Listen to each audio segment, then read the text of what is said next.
Hi, I'm Tracy Reines. I'm the Director of the International Response Operations Center here in Washington, D.C. at the American Red Cross headquarters. The last week has been a very busy week for us, and I just wanted to give you an update on where we are with some of the operations, primarily in Asia and the South Pacific. This week started on the 26th, which was Sunday, with Typhoon Tsunami coming into the Philippines. It hit the Philippines extremely hard with about a month's worth of typhoon level rain hitting in about 6 hours. So that really devastated Manila. In response to that, the American Red Cross is working internationally with the Federation and our other partner national societies. We are releasing close to about $100,000 worth of stocks to assist people in their homes. It's really looking at things like mosquito nets, kitchen sets, jerry cans, blankets, and that kind of thing. There are many people on the ground already. The Philippine Red Cross has, unfortunately, a lot of experience in this area. They've dispatched at least 20 different teams, have done search and rescue, and also providing shelter and water and sanitation support. After Tsunami hit the Philippines on the 26th, it moved up to Vietnam and struck there about 3 days later. Vietnam was also hit very, very hard, and the international movement is responding there as well. Right now they're asking for about $5 million in assistance from the international community, and the American Red Cross is releasing $50,000 immediately to support that effort. They're also doing non-food items, as we call them, so items to help people get settled back into their homes.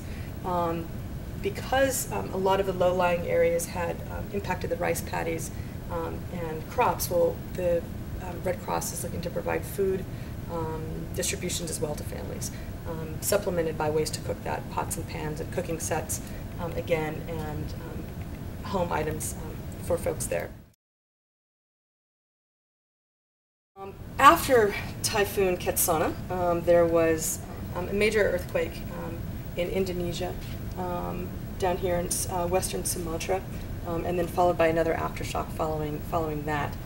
The images of that earthquake have been very dramatic, and the death toll is close to, I think right now it's confirmed 1,000 people, with several thousand others trapped. The thing about earthquakes is you never quite know what the impact is in terms of death and injuries until a few days later, unfortunately, so that number could rise significantly.